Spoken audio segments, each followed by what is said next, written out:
সবাইকে স্বাগত জানিয়ে শুরু করছি আজকের ব্লগ। কেমন আছো তো?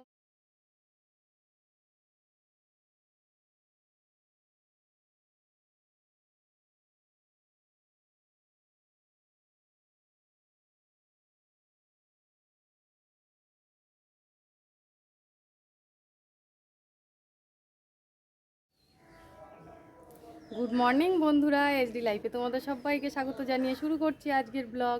কেমন আছো তোমরা সবাই? আশা করি ভালো আছো, আমিও ভালো আছি। তো বন্ধুরা, সকাল সকাল ছাদে এসেছি। দেখো আজকে ওই যে দেখতে পাচ্ছ গোপোষণা জামাগুলো ধুয়েছি, ওগুলো মেলতে।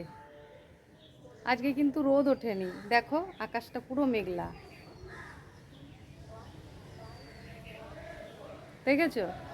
তো যা গরম পড়েছে, এরকম থাকলেও মনে হয় একটু গরমটা কম লাগবে। আর রোদ উঠলে তো ঘরটর গরম হয়ে যায় না, আরও বেশি গরম লাগে। তো বন্ধুরা, চলো এবার নিচে যাব, গিয়ে সব কাজকর্মগুলো সারবো। কাজকর্ম বলতে উঠোনটা ধোয়া হয়ে গেছে, আর বাসি ঘর দুয়ারও ঝাড় দেওয়া হয়ে গেছে। এবার দেখি গিয়ে কি কি কাজ আছে সেগুলো সারবো। এবার তো চললো সারাদিন। তো চলো বন্ধুরা, সঙ্গে থেকো কিন্তু। দেখো বন্ধুরা, চলে এসেছি রান্নাঘরে। আর রান্নাঘরে কিন্তু আমি অনেকক্ষণ আগেই এসেছি। আমি টিফিন করে নিয়েছি, নিয়ে টিফিনটা খেয়ে তারপরে দেখো রান্না বসিয়েছি। আর এদিকে কিন্তু ভাত হয়ে গেছে, আর এখানে কাঁকরোল ভাজা হচ্ছে। তো অল্প কাঁকরোল ছিল, কাঁকরোলগুলো একটু ছোট ছোট ছিল, সেই জন্য আজকে একটু অন্যরকম করে কেটে নিয়েছি, নিয়ে কাঁকরোলটা ভেজে নিলাম। আর এদিকে দেখো ডাল হচ্ছে, কাঁচা মুগ ডাল বসিয়েছি, টমেটো ধনেপাতা দিয়ে করব। আর এখানে দেখো কুমড়ো চাকচাক করে ভেজে নিয়েছি, আর এই যে ভেন্ডি, ভেন্ডিটা আলু দিয়ে তরকারি করব। এখানে শুধু ভেন্ডিটা রয়েছে, আর এই দেখো নিচে আলুটা কেটে রেখে দিয়েছি। আমি তো একদিকে রান্না করি আর একদিকে কাটাকুটি করি। একা হাতে যেহেতু সব কিছু করতে হয়, তারপরে ওর বাবাও দুপুরবেলা যে টাইমে খেতে আসে, ওই আলাদা আলাদা করে কেটে নেবো, তারপরে রান্না বসাবো, এরকম করতে গেলে পরে না অনেক দেরি হয়ে যায়।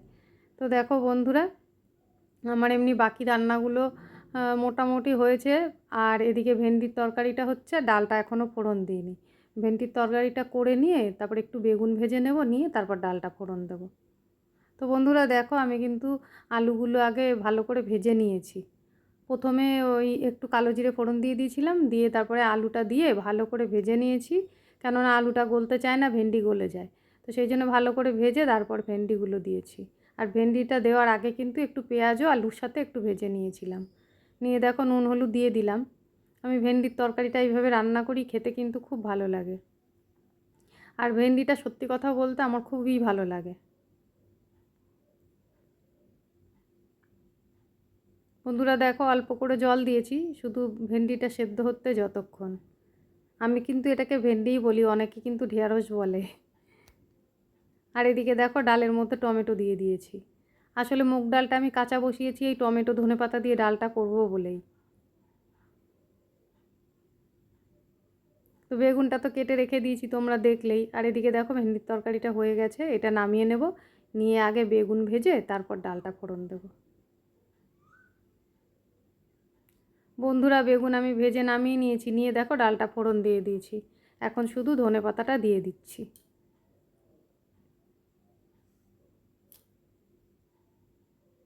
তো রান্না বান্না আমার হয়ে গেল। এখন গ্যাসটা মুছবো, ঠাকুরের বাসন ধোবো, তারপরে ঘরগুলো একটু পরিষ্কার করব। ছেলে ঘুম থেকে উঠেছে, তারপরে আর ছেলের বিছানাটা গুছানোর আমি সময় পাইনি, কেননা ও তো অনেক বেলা অবধি শুয়ে থাকে, সেই জন্য আর বিছানাটা গুছানোর সময় পাইনি। তো দেখো বন্ধুরা, এই যে কাঁকরোল ভাজা, কুমড়ো ভাজা, বেগুন ভাজা, আর এই ভেন্ডির তরকারি।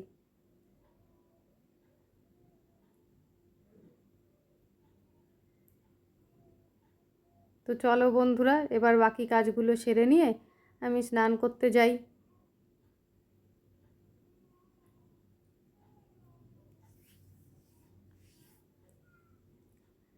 দেখো বন্ধুরা, সব কাজকর্ম সেরে তারপর স্নান করে পুজো দিয়ে চলে এসেছি। এসে এখন দুজনাই যে খেতে বসে পড়েছি। আর ছেলের এখনও খাওয়া দাওয়া হয়নি, কেননা ও আমাদের সাথে খেতে বসে না, জানো তো। ও সেই বিকেলবেলায় খাবে।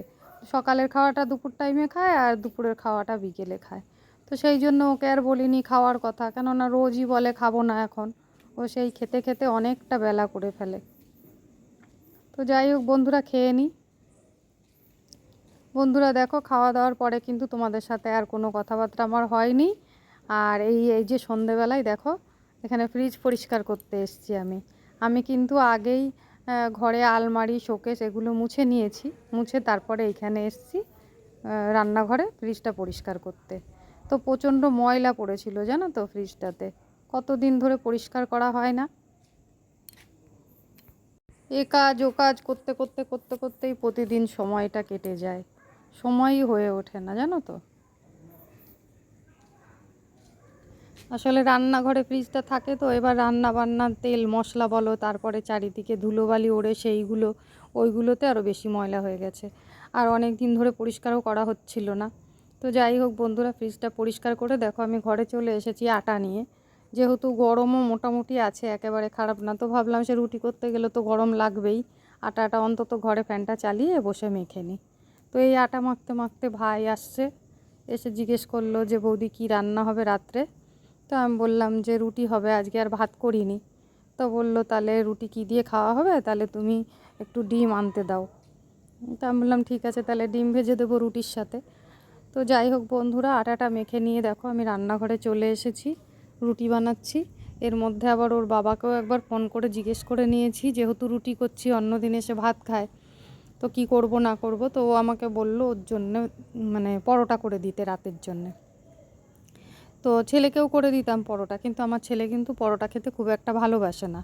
ওর একমাত্র মাংস রান্না হলে তবেই যদি পরোটা করে দিই তাহলে খায়, না হলে হয় রুটি, আর নয়তো ময়দা দিয়ে লুচি ওকে করে দিলে ও ওইটা খায়।